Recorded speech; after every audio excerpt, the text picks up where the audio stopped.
السلام علیکم ورحمۃ اللہ۔ ان الحمد للہ نحمده ونستعینه ونستغفره ونعوذ باللہ من شرور انفسنا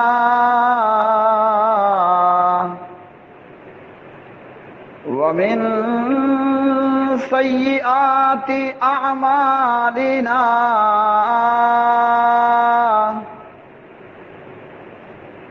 من يهده الله فلا مضل له ومن يضلل فلا هادي له وأشهد أن لا إله إلا الله وحده لا شريك له وأشهد أن محمدًا عبده ورسوله أما بعد فأعوذ بالله السميع العليم من الشيطان الرجيم من همزه ونفخه ونفسه يا أيها الذين آمنوا اتقوا الله حق تقاته ولا تموتن إلا وأنتم مسلمون يا أيها الناس اتقوا ربكم الذي خلقكم من نفس واحدة وخلق منها زوجها وبث منهما رجالا كثيرا ونساء واتقوا الله الذي تساءلون به والأرحام إن الله كان عليكم رقيبا يا أيها الذين آمنوا اتقوا الله وقولوا قولا سديدا يصلح لكم أعمالكم ويغفر لكم ذنوبكم ومن يطع الله ورسوله فقد فاز فوزا عظيما أما بعد فإن خير الحديث كتاب الله وخير الهدي هدي محمد صلى الله عليه وسلم وشر الأمور محدثاتها وكل محدثة بدعة وكل بدعة ضلالة وكل ضلالة في النار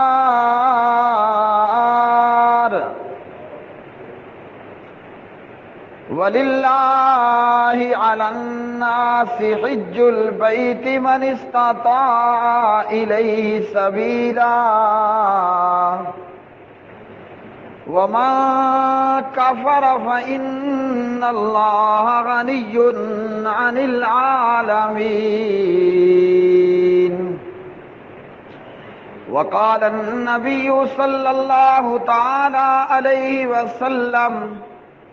من حج هذا البيت فلم يرفث ولم يفسق رجع كيوم ولدته أمه رواہ البخاری و مسلم۔ اللہم صلی علی محمد وعلی آل محمد کما صلیت علی ابراہیم وعلی آل ابراہیم انک حمید مجید۔ اللہم بارک علی محمد وعلی آل محمد کما بارکت علی ابراہیم وعلی آل ابراہیم انک حمید مجید۔ رب اشرح لی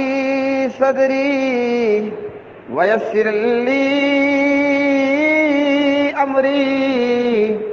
واحلل عقدۃ من لسانی یفقہوا قولی۔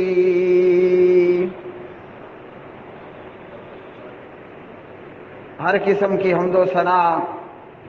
اللہ وحدہ لا شریک کے لیے، جو ساری کائنات کا خالق، مالک، رازق، داتا، دستگیر۔ بے شمار درود و سلام نبی مکرم، رسول معظم، امام اعظم، قائد اعظم محمد مصطفیٰ احمد مجتبیٰ جناب محمد الرسول اللہ صلی اللہ علیہ وآلہ وسلم کی مبارک ذات پہ۔ قرآن مجید فرقان حمید اللہ سبحانہ و تعالی سورہ آل عمران پارہ نمبر 4 آیت 96 تا 97 میں ارشاد فرماتے ہیں، ان اول بیت وضع للناس للذی ببکۃ مبارکا وہدی للعالمین۔ بے شک پہلا گھر جو لوگوں کے لیے مقرر کیا گیا یقیناً وہی ہے جو مکہ میں ہے، بہت بابرکت اور جہانوں کے لیے ہدایت ہے۔ فیہ آیات بینات مقام ابراہیم ومن دخلہ کان آمنا۔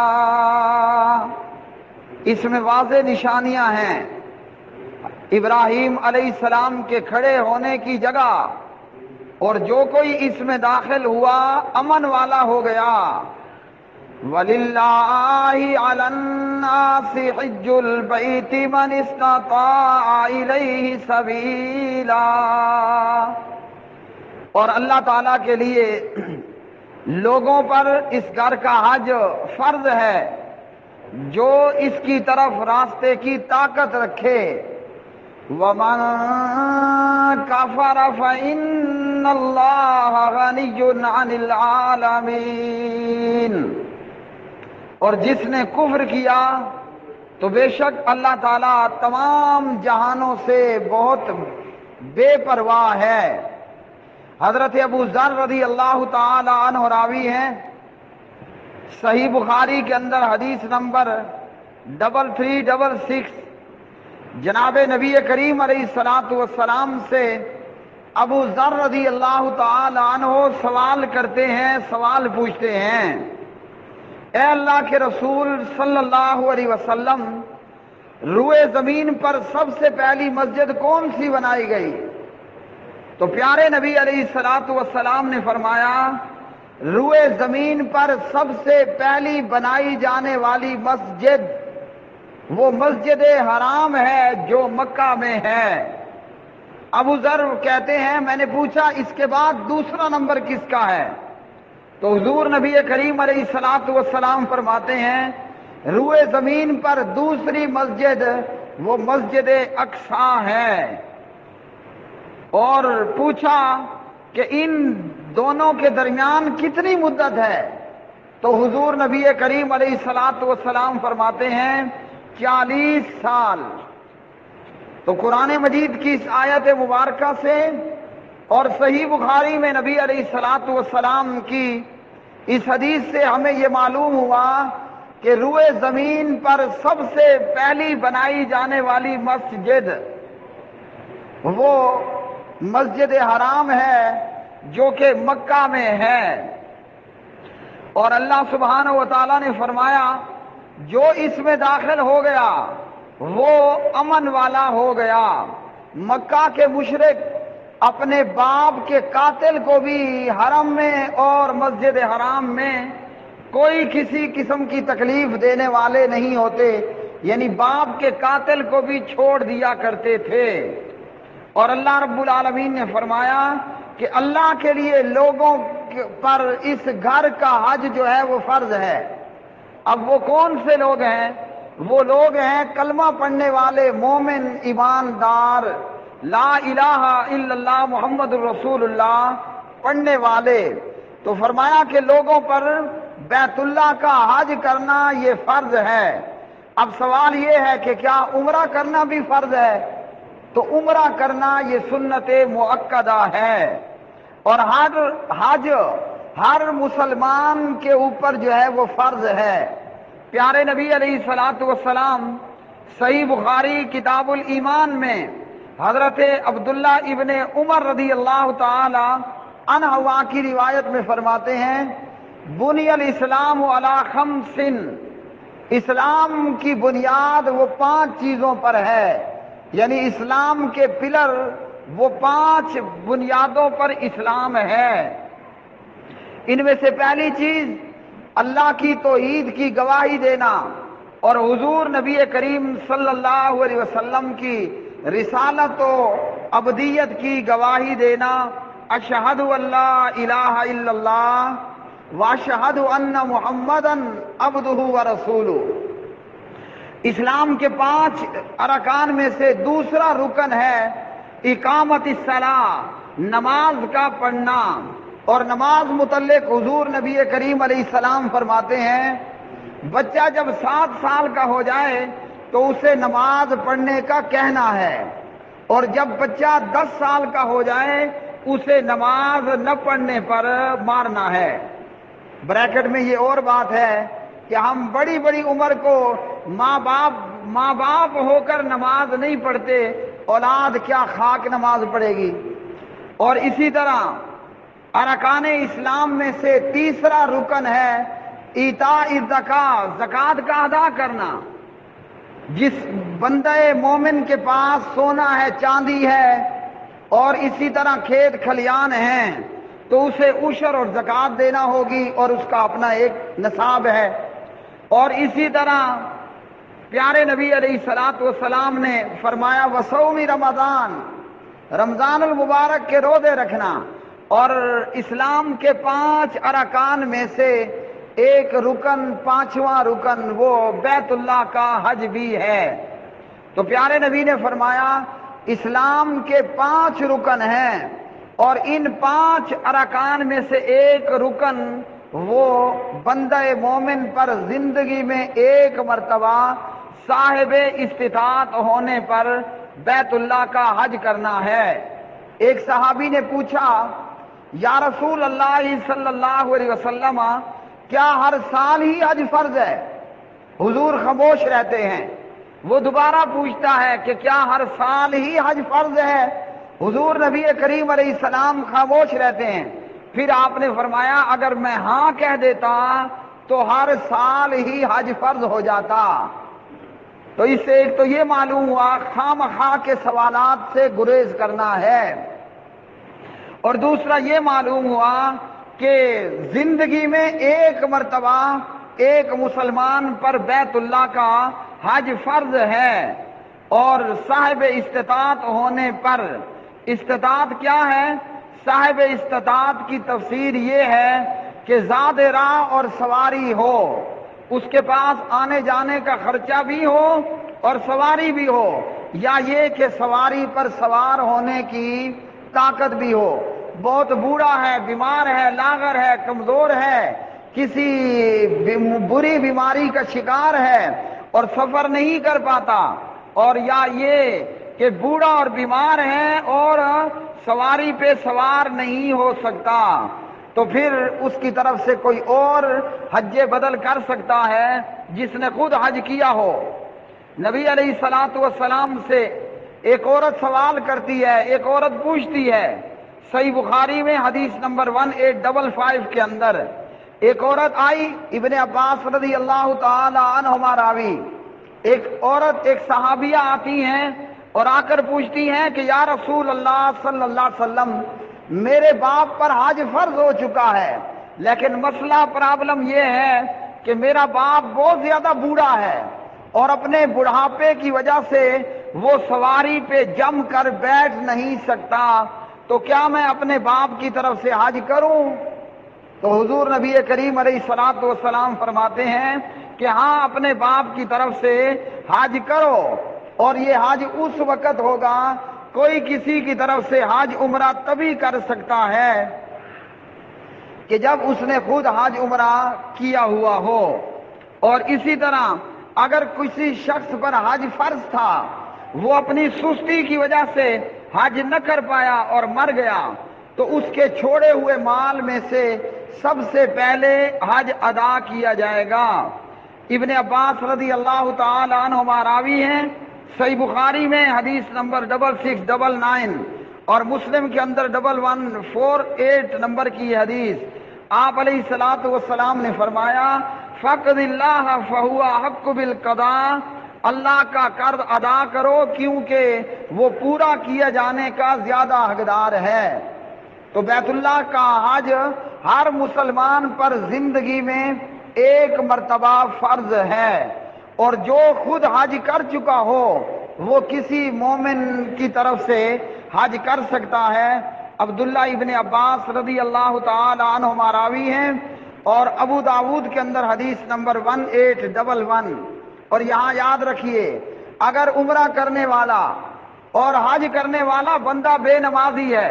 تو بے نمازی کافر اور مشرک ہے، اور اس کا سارا کیا دھرا ضائع کا ضائع ہے۔ اور اگر کوئی بے نمازی اور مشرک مر جاتا ہے تو اس کی طرف سے نہ حج کرنا ہے، نہ اس کی طرف سے عمرہ کرنا ہے، نہ کوئی ایسا اور نیک عمل۔ عبدالعزیز بن عبداللہ بن باز رحمۃ اللہ علیہ، فتاوی اسلامیہ۔ اور اللہ سبحانہ و تعالیٰ فرماتے ہیں کہ جس نے کفر کیا، جو بیت اللہ کے حج کو ماننے سے انکار کر دے، کفر کر لے، تو اللہ تعالیٰ تمام جہان والوں سے بے پرواہ ہے۔ تو استطاعت کے باوجود، طاقت کے باوجود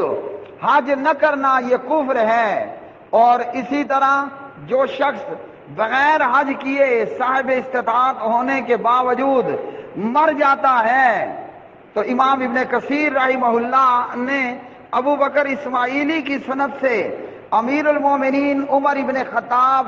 رضی اللہ تعالی عنہ سے نقل کیا کہ جو شخص حج کی طاقت رکھے اور پھر وہ حج نہ کرے تو اس پر برابر ہے یہودی ہونے کی حالت میں مرے یا کہ نصرانی عیسائی ہونے کی حالت میں وہ مرے۔ تو بیت اللہ کا حج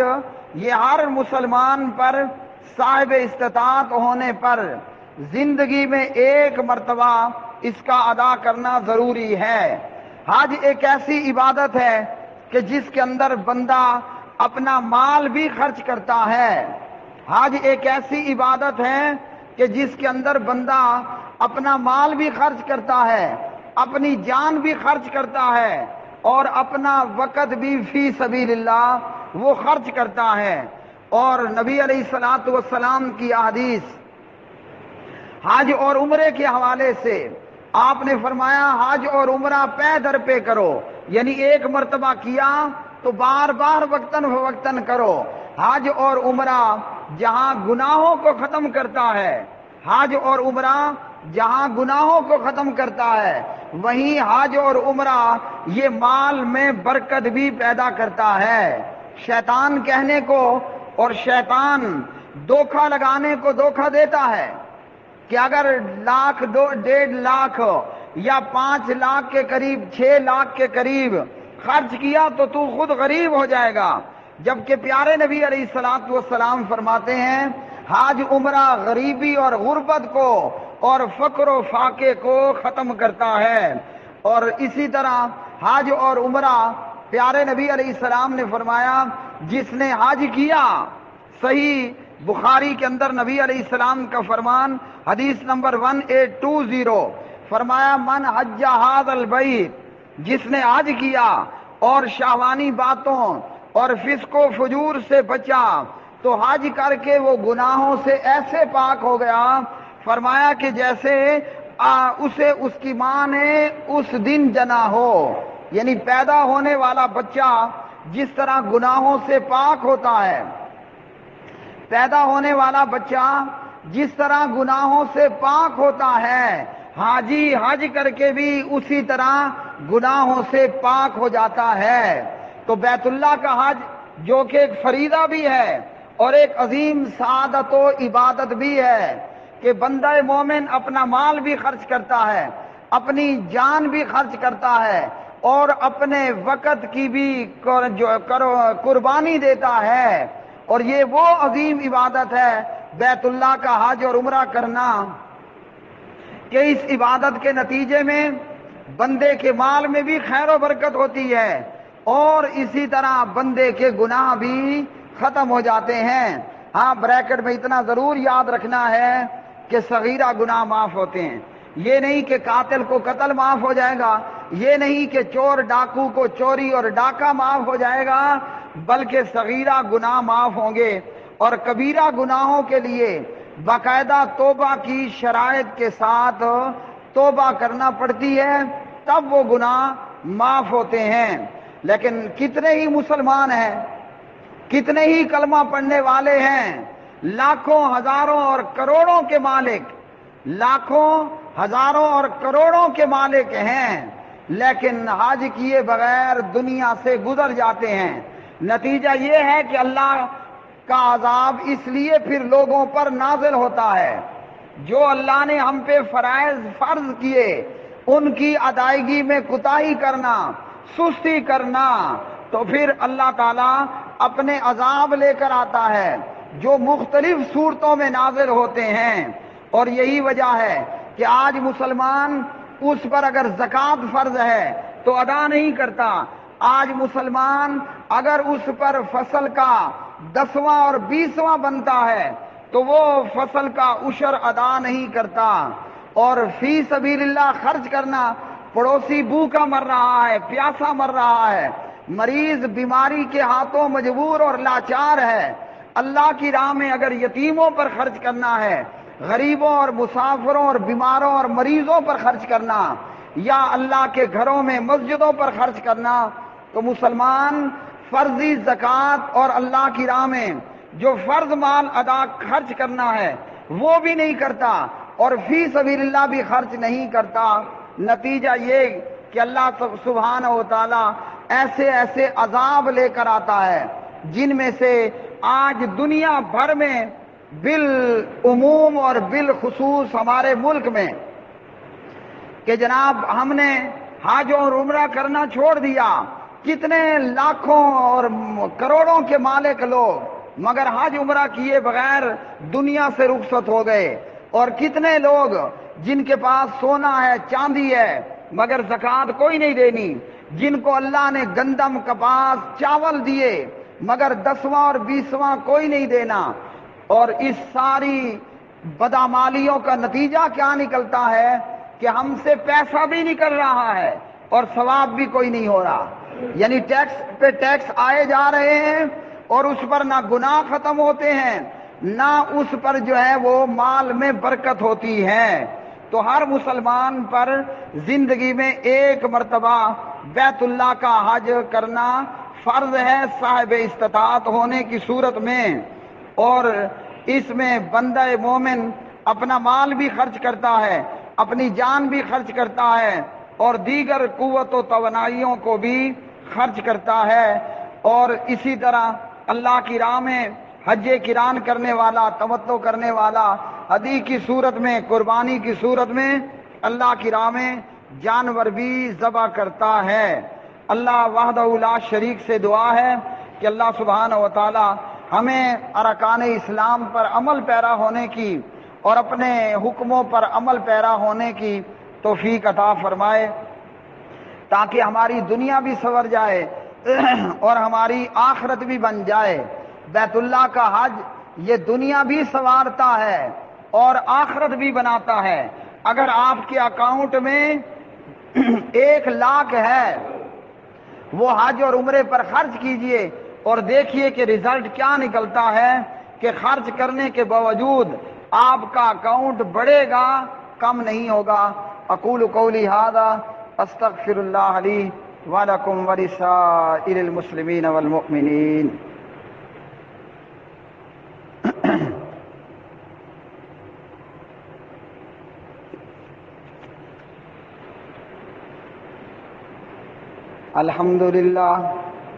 الحمدللہ وحدہ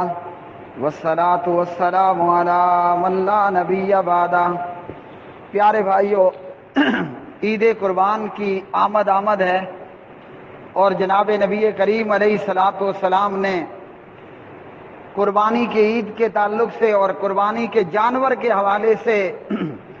آپ صلی اللہ علیہ وسلم نے ہمیں بتایا کہ کس قسم کا جانور اللہ سبحانہ و تعالیٰ کی راہ میں قربان نہیں کرنا۔ تو اللہ کی راہ میں وہی مال دینا ہے جو کسی قسم کے عیب میں مبتلا نہ ہو۔ نبی علیہ الصلاۃ والسلام کا فرمان ابو داود کے اندر حدیث نمبر ہے 2802، اور علامہ محمد زبیر علی زئی رحمہ اللہ فرماتے ہیں کہ یہ روایت صحیح ہے۔ آپ صلی اللہ علیہ وسلم نے قربانی کے جانور کے حوالے سے کچھ چیزوں کا خیال رکھنے کا کہا۔ ضروری ہے کہ جب قربانی کا جانور لیں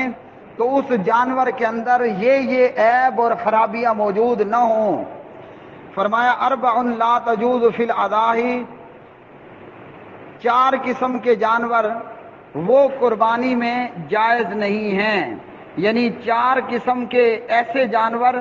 جن کے اندر یہ عیب موجود ہوں وہ جانور قربانی میں قربان نہیں کیے جائیں گے۔ نبی علیہ الصلوۃ والسلام نے فرمایا وہ کانا جانور، کانا جس کا کانا پن ظاہر ہو، اور وہ بیمار جانور جس کی بیماری واضح ہو، وہ لنگڑا جانور جس کا لنگڑا پن ظاہر ہو، اور اتنا کمزور جانور کہ اس کی ہڈی کے اندر کسی قسم کا گودا نہ ہو۔ تو جانور خریدتے ہوئے یہ ضرور خیال رکھنا ہے کہ جانور کی آنکھ بالکل صحیح سلامت ہو، جانور بیمار نہ ہو، جانور کمزور نہ ہو، اور اسی طرح جانور کے اندر لنگڑا پن نہ ہو۔ قربانی کے جانور کے حوالے سے حضرت علی بن ابی طالب رضی اللہ تعالی عنہ روایت کرتے ہیں، ابو داود کے اندر حسن درجے کی روایت 2804، فرماتے ہیں امرنا رسول اللہ صلی اللہ علیہ وسلم ان نستشرف العین والاذن، نبی علیہ الصلوۃ والسلام نے ہمیں حکم دیا کہ ہم قربانی کے جانوروں کی آنکھیں اور کان غور سے دیکھ لیا کریں، اور کوئی ایسا جانور قربان نہ کریں جو کانا ہو یا اس کے کان آگے یا پیچھے سے کٹے ہوئے ہوں یا کان چیرا ہوا ہو یا اس کے کان میں سوراخ ہو۔ اور اسی طرح حضرت علی رضی اللہ تعالی عنہ کی ایک اور روایت ابن ماجہ 3145 میں اس حدیث کے اندر نبی علیہ الصلوۃ والسلام نے منع کیا ایسے جانور کی قربانی سے کہ جس جانور کا سینگ ٹوٹا ہوا ہو یا کان کٹا ہوا ہو۔ تو جب قربانی کا جانور لینا ہے اس کے اندر اس قسم کے عیب اور خرابیاں نہیں ہونی چاہیے۔ اللہ تعالیٰ وہی چیز قبول کرتا ہے کہ جو بے عیب ہو اور جس کے اندر کوئی کسی قسم کی خرابی موجود نہ ہو۔ اللہم اغفر لنا وللمؤمنین والمؤمنات والمسلمین والمسلمات، اللہم الف بین قلوبنا واصلح ذات بیننا، اللہم اشف مرضنا ومرض المسلمین والمؤمنین،